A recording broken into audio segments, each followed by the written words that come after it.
Hello and welcome to Cause for Conversation, a Solent Mind podcast where we talk about mental health and wellbeing, featuring expert guests from our services across Hampshire. Today we're talking about communities. Hampshire is home to a lot of different communities, from Portsmouth to Fareham, Winchester and the New Forest. Each community has different needs and experiences different barriers to accessing mental health support. I'm Jenna and I work in the Communications and Marketing team at Solent Mind. Before we start this episode, why not like and subscribe?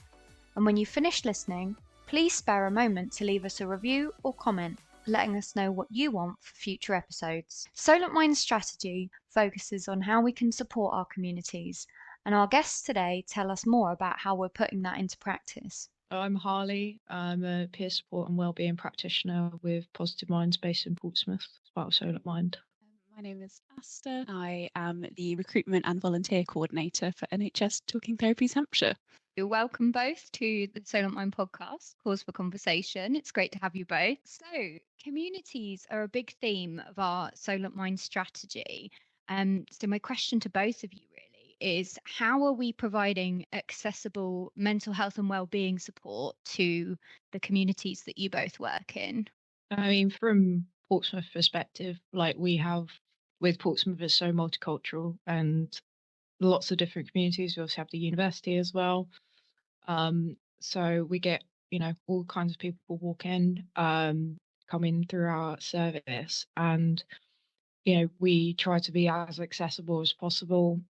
So we have an accessible entrance, so anyone who may use walking aids, anything like that, wheelchairs, they can get in easily, accessible toilets, stuff like that. But we also, we're people who English may not be their first language, so we can offer support through using translators through Language Line, so they can get that support but in a language that they understand, or makes it easier for them to engage. We also have kind of a lot of ways to register as well, so if people don't feel comfortable coming in, they can register online. We also have different appointment types as well, so there's different ways of accessing our service that doesn't involve having to physically come into the centre as well. And I think that's been really, really helpful for a lot of people. Brilliant. And how about you, Aster, in Talking Therapies? Well, I mean, as you're probably aware, NHS Talking Therapies covers quite a wide area, so it is a challenge to make sure that we do have that support that is accessible to everyone in the area that we support. We have a lot of the same things that Harley was talking about.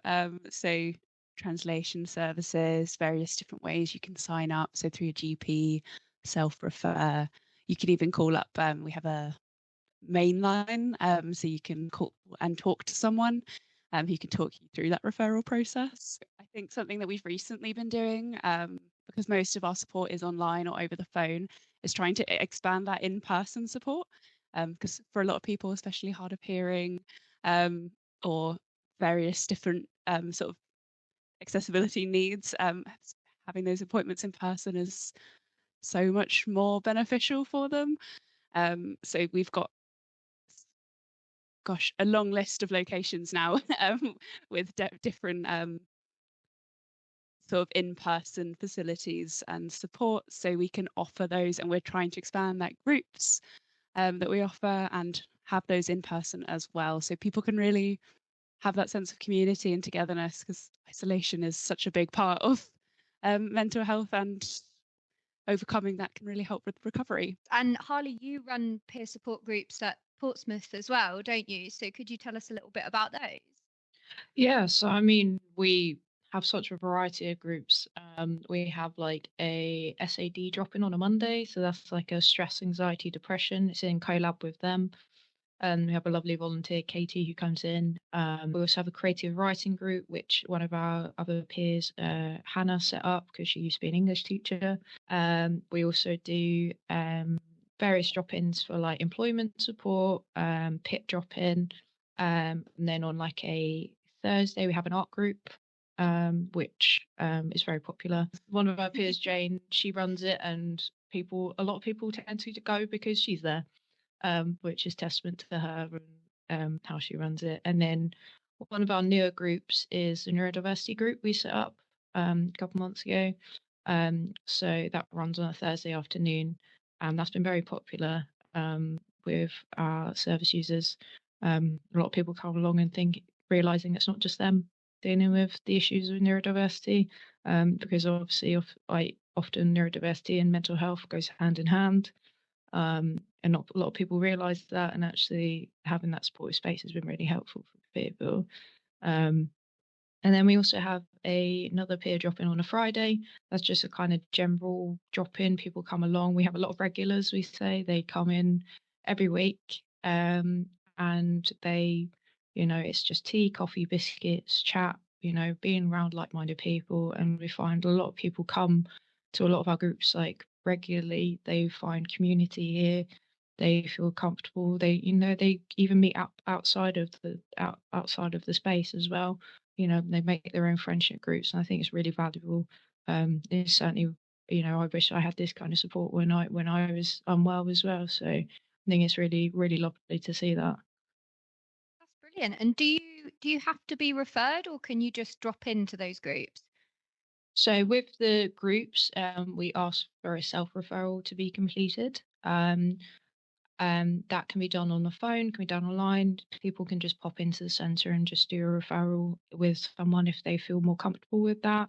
There's a variety of ways to do it. It's just so then we can, because we obviously share our systems with the NHS, we record who attends, and if there's any issues, if we need to flag anything, it's just for those purposes. But yeah.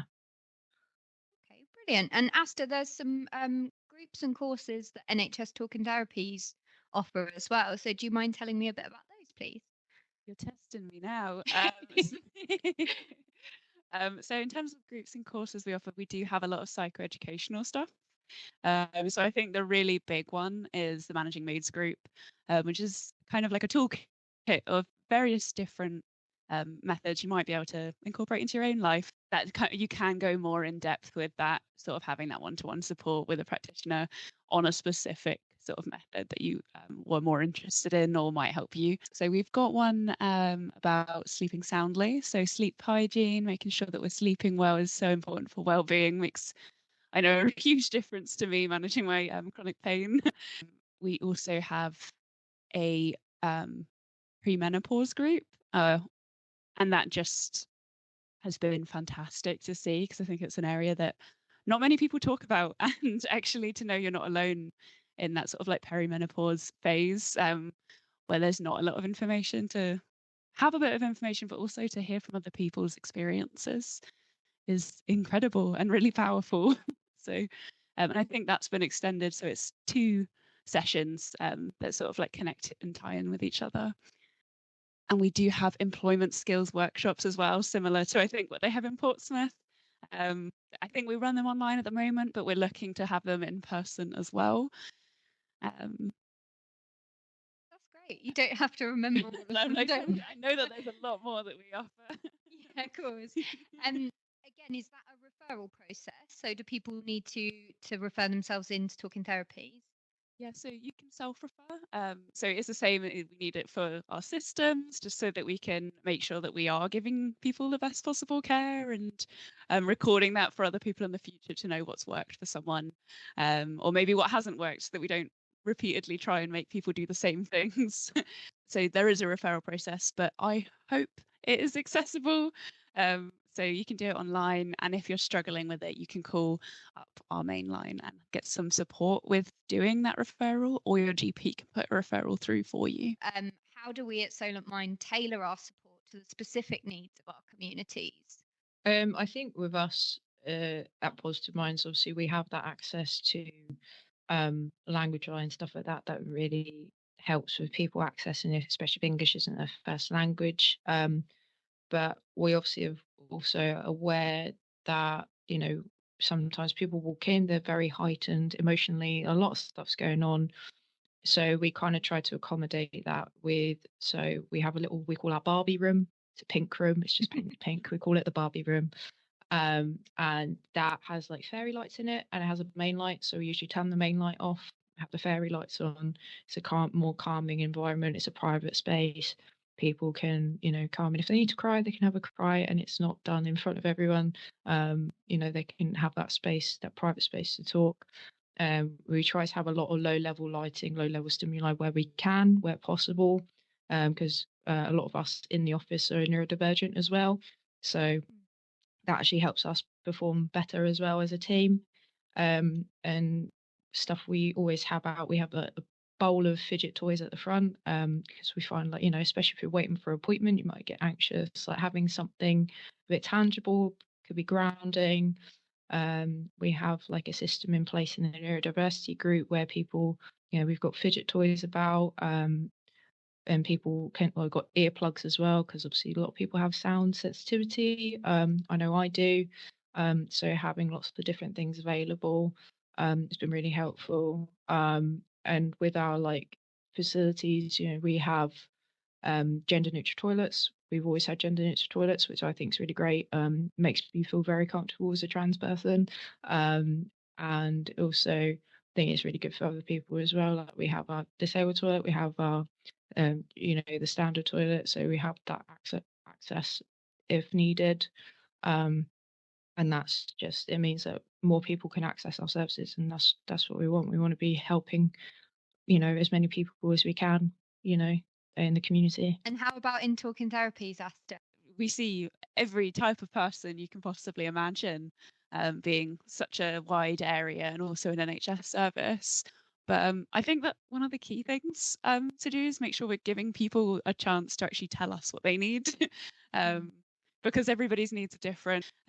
So we don't want to say, right, this is what works for everyone. So I think that's something that we do quite well, and just proactively offering like what options we have available, so they don't feel like that burden of, because there's so much shame, I think, involved with mental health, especially when there's neurodiversity and like disabilities.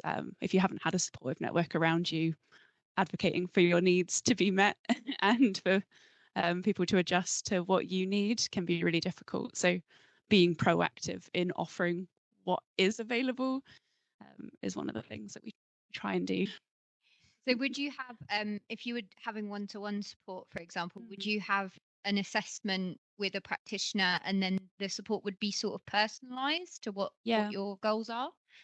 Yeah, so the first sort of appointment, I guess, if you were having sort of one-to-one, is you have an assessment. So this is to make sure that we are the best place for support.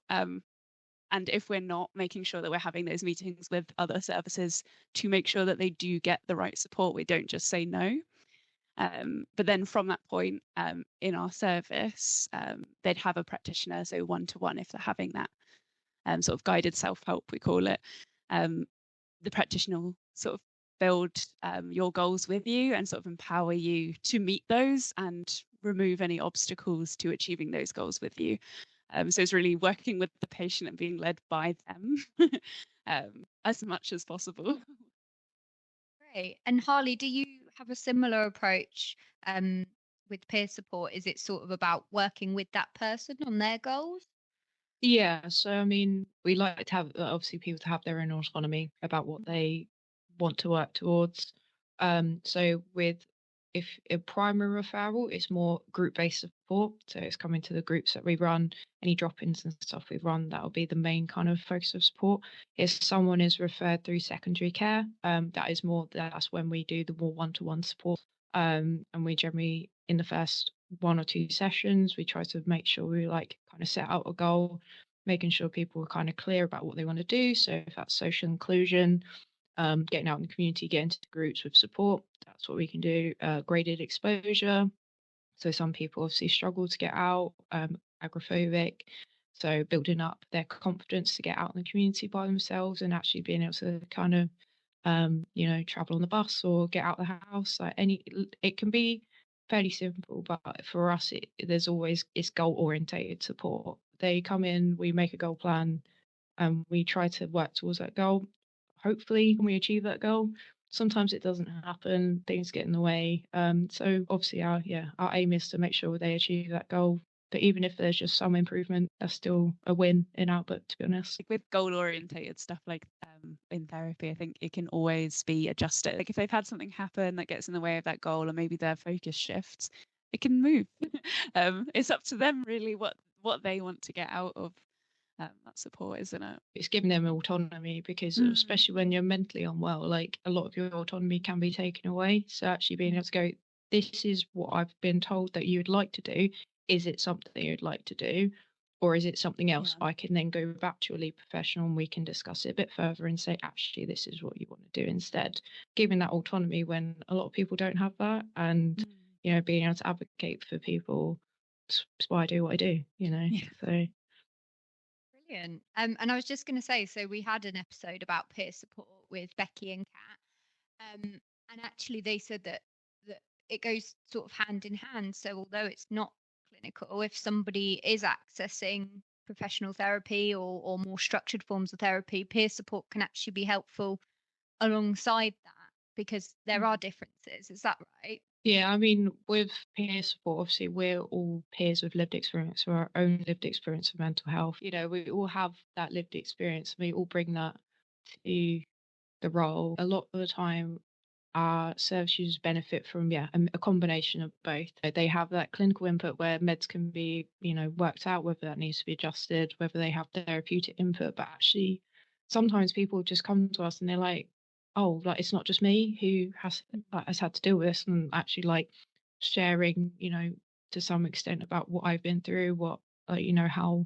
not necessarily I've overcome it, but how I've dealt with it and how I've managed to kind of cope and learn new ways of dealing with things, and life's improved. Like, it gives a lot of people a lot of hope, like, you know, that it's not going to be this way forever. I think one of the most powerful thing I've seen from talking to our peer support volunteers as well is it's not one directional. You're helping each other, and you've all come from that same place of like, I've needed support, or I'm currently needing support. There's that sense of understanding already established. I think it's really an asset to therapy to have that space alongside, because it really can lift some of those barriers of around being a burden, or feeling like ashamed of how you're feeling, because you know you're not alone, and it is normal to feel these things. So another of our themes in our strategy is about developing and supporting our staff. How are we making recruitment and staff training more accessible and inclusive?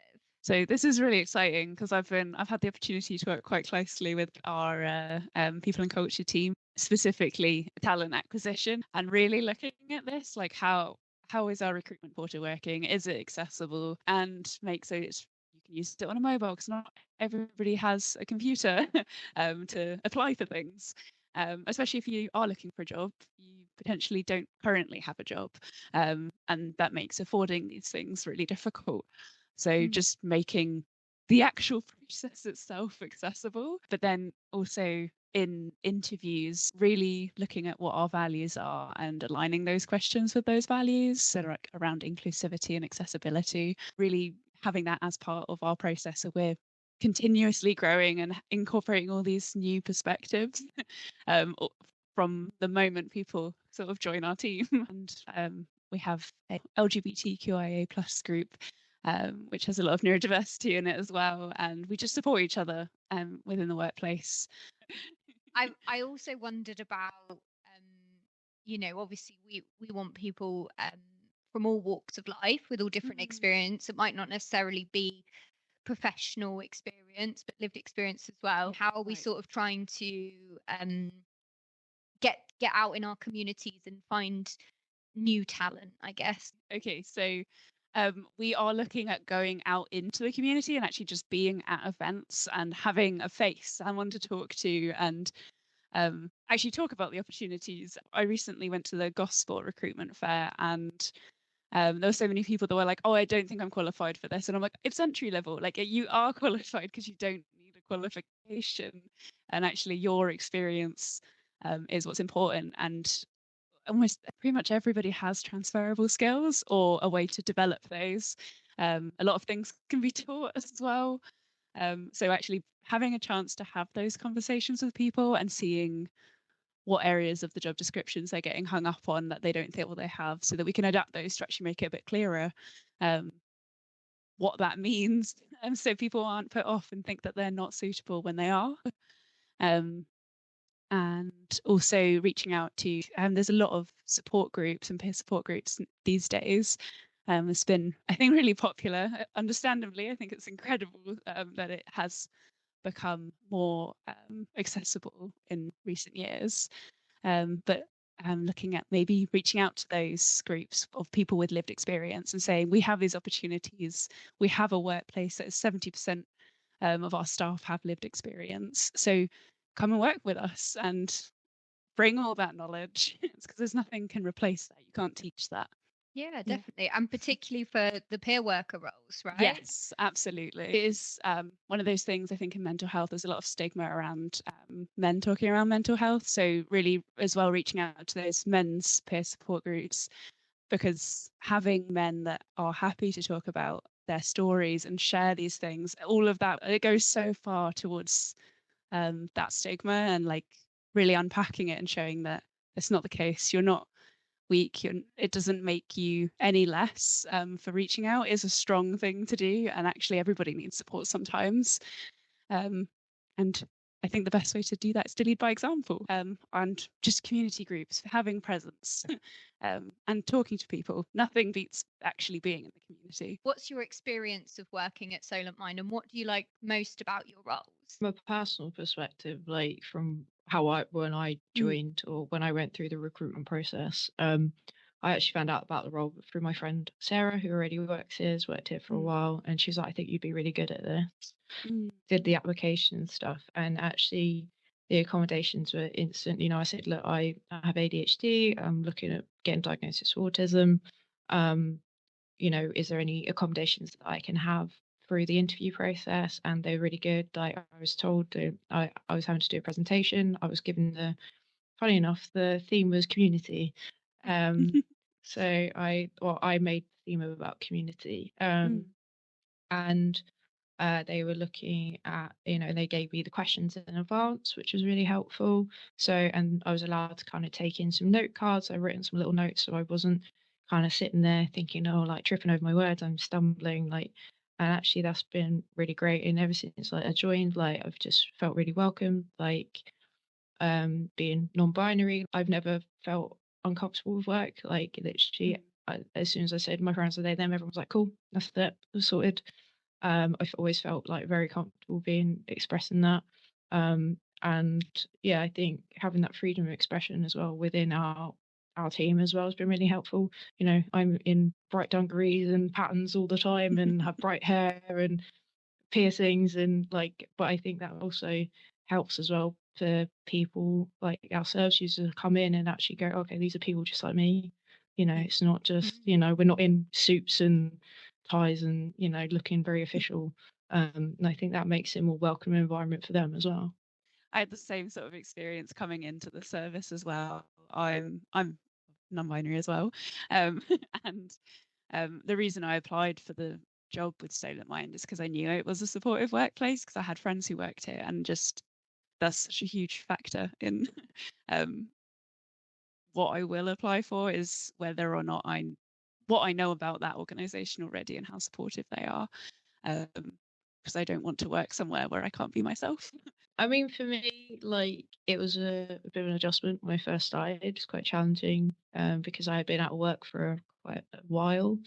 I'd actually then been quite unwell previously as well, and had moved 150 miles away back home to be cared for by my parents to make sure I got better. And so it was a bit of an adjustment, especially a 9 to 5. I've never had a 9 to 5. I've always done retail or food, so it's always been 12-hour shifts or stuff like that, or really early morning. But especially in the past, I'd say 10 months, I felt like I have come more into the role. I feel like I know what I'm doing most of the time. Even with some of our new starters we had at the end of last year, kind of took them under my wing a little bit and was like, if you have any questions, let me know. Do video calls with them and making sure that any processes they weren't sure of, we were kind of going through together. Working here, I've always felt seen and listened to. If I have had a difficult conversation with a service user, I know I can go talk to one of my team leads. It's not a big deal, and we'll find a room, we'll go talk about it. And I have accommodations as well. If I'm feeling fidgety or my brain's just not quite, I need 10 minutes, walk around the block or something, I can go do that. Whereas I feel in a different office environment, I would not be able to just get up and walk around and fidget and do weird stretches to get my brain going. I love what I do because I work with such a variety of people, and it's quite validating to actually be able to build up a rapport with service users like trust you with a lot of really deep personal stuff, and a lot of them I'd like to hope come out of here and go, okay, it's not just me, I'm not alone. There is a way out of this. A lot of the time for me in the role, I like to think I'm providing the support to people who are in my position X number of years ago. Like in 2022, it was one of the worst years of my life. And I feel like if I'd had the support that I provide now, I would have dealt with it a lot better. And that's what I try to do. I try to be the support I wish I had when I was unwell. Yeah, I just love it. I do. I really enjoy it. I love my team. I like the people I work with. It's just great. Brilliant. How about you, Aster? I want to say how incredibly moving that is. And I guess this is part of my experience as well. It's just hearing the people I work with and their passion about mental health and helping people is just so inspiring. And I know I'm just like sort of behind the scenes, and my strength is definitely not in supporting people directly, but being able to help the people who have those strengths and get them in the right place so that they can support people and see the impact that has. I really love that. In terms of my experience, just sort of as an employee, when I started, so I have chronic pain and I'd been recovering from burnout, which is not a fun thing to try and recover from. It takes a lot longer than you could possibly sort of imagine when you first start that journey. And there's still days where I don't feel 100%, but I've made such progress. Like I'm in a better place now with my chronic pain and fatigue than I ever was. I feel like I get to use my strengths to help the people that help people, which is really nice. What would you say to someone who's considering a role at Solent Mind? Give it a go. I've ended up in a place where I look forward to coming into work, and I never used to have that. Everyone's really supportive. We support each other. Being in a supportive environment, where it's understood that you're not going to be 100% perfect all the time. You're going to have bad mental health days, and I think the supportive environment has been incredible for me. I've never felt so supported and welcomed in a workplace, and actually valued as well. My team leads always make sure that I feel valued, that's really, really good for my self-esteem. And I think that's really good as a whole. Like our environment, it's encouraging, it's welcoming, it's warm, it's friendly. It's what I've always wished for on a job. So Aster, can you tell me more about your work with volunteers? So I think a lot of our roles in Solent Mind as a whole is peer support roles. And I think the peer support roles, especially those people who have reached that point in their mental health journey where they're looking to sort of pass it forward. And the feedback that I hear from the peer support volunteers that we have is that it benefits them just as much as it benefits the people that they support. It's very much two-way streets because it is, for a lot of people, a really important part of their recovery, as well as getting that chance to give back. We also have a few various different events that people can get involved with, but then also we have a few admin roles in NHS Talking Therapies. It's just really nice getting to work and be part of that change. And shout out to our volunteering lead, Michelle, on my team, because she's doing a fabulous job, and our volunteer coordinators in the different areas as well, obviously working in service. So if people want to volunteer, so the best thing I think you can do is if you go onto the Solent Mind website, you can register your interest to volunteer. Great. Are you looking for any volunteers in Portsmouth at the moment, Harley? Yeah, so we're always kind of trying to be on the lookout for some volunteers. There's actually a course I run called the Decider, it's a skills course that it's been passed down to me to look after, and that's a 6-week course, and we looking to have a volunteer to help with that, help teach it. We're looking into getting an 18 to 30 group set up as well, so potentially volunteering opportunities there. Also looking at setting up a menopause group as well.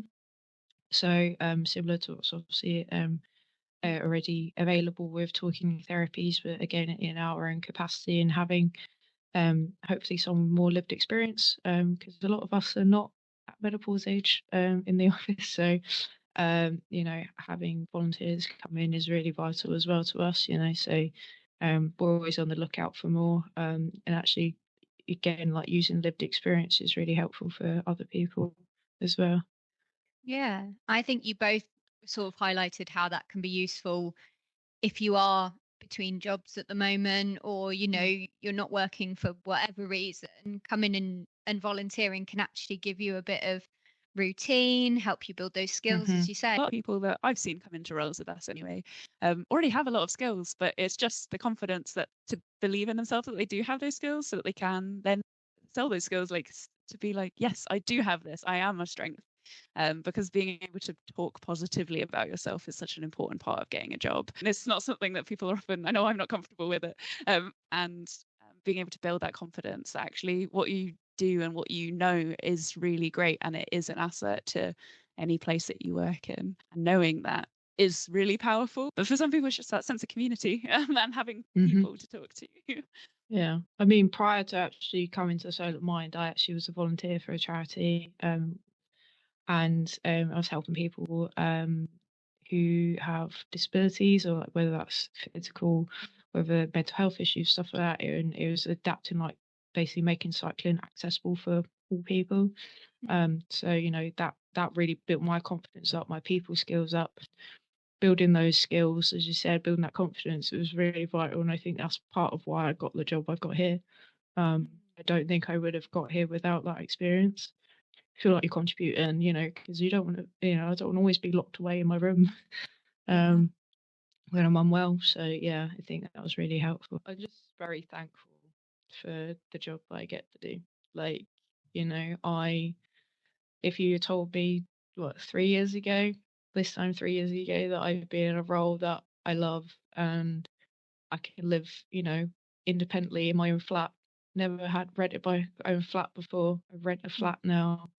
I pay my own bills. I see people outside of work. I socialize, like having a life again. It is possible, and I'm really thankful for that. I'm just thankful that I got through it and I'm here, and yeah, just living life.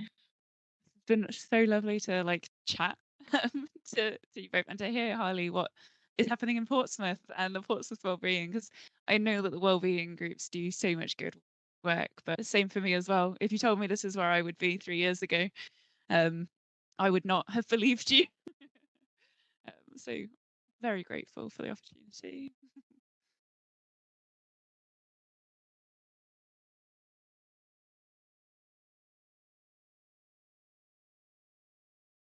Brilliant. And yeah, Aster, would you say if somebody came to a job interview and had volunteered somewhere, that would be something they could talk about? Absolutely. And I love to hear people's examples when they're volunteering, because I find they're always so much more varied as well. Like the things you can do and the impact you can have as a volunteer and the real growth you can see, they're all such strong examples you can use in interview questions, because being able to, anybody can say, oh yes, I'm really organized, but to be able to say, actually in this setting, this is the impact I had and this is what I've done. I highly encourage, if somebody does volunteer, to bring that into your interviews, because we love to hear it. Just a quick one as well. I always ask my guests this. So what do you both do for self-care, or what do you do to manage your well-being? So I have a big fluffy dog called Roxy. She's a Newfoundland, but she is vital to my well-being. I've had her since she was 2. She's now 9 this year. We've been through the ups and downs together. So I was going on a walk with her, helps clear my head, being out in nature, that really helped. I also do a lot of reading. I'm up to 28 books this year so far. Wow. You say, wow, I'm behind schedule. Goal is 75 this year. And I also do a lot of roller skating. Really love skating, really enjoy it. I have a really lovely group of friends that we skate together, have a great laugh. It's just a lot of fun to get to travel to places. That's so vital to my well-being as well. Unfortunately, at the moment, I'm off skates because I have a knee injury. But the community with that is fantastic as well.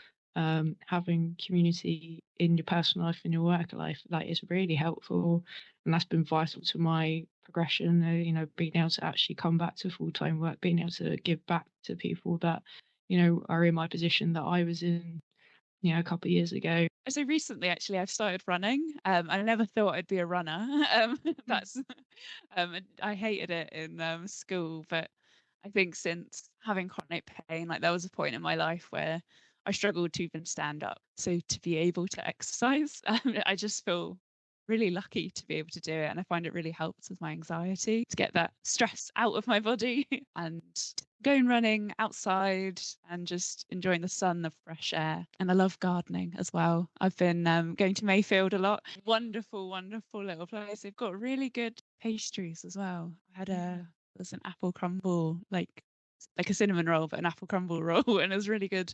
But they've got amazing plants, so I've been trying to fill my garden with flowers and colour. We get loads of pollinators now, so I'm really enjoying that. It's bringing me a lot of joy. And and creative hobbies. I find making things to be always so satisfying to like really see, like I've achieved something and it's in front of me. So recently I've been painting some miniatures. I don't know if you've heard of Warhammer 40k. Yeah. So yeah, I just recently finished painting up my Cursed City box. So that's part of the Warhammer franchise. And started running a new campaign with my friends. So, which is really fun and really nice to get them involved in my hobbies. Just eventually going to get everybody involved with Warhammer. I think that's. I got recruited into Dungeons and Dragons. Yeah, I think Dungeons and Dragons will be next for me. Dungeons and Dragons is really fun. I also bake a lot as well. So nice. That's my creative outlet. I think a lot of the office do appreciate it quite a lot. I get requests a lot. One of our team members, she's just gone on maternity leave, and she's just had gestational diabetes. So I made a diabetic friendly carrot cake for her. Oh my goodness, that's amazing. She said that was lovely. Yeah, I love baking. I do. Thanks again to Harley and Aster for being such great guests, and of course to everyone listening. And if you've tuned in this far, please leave us a review or comment to keep the conversation going.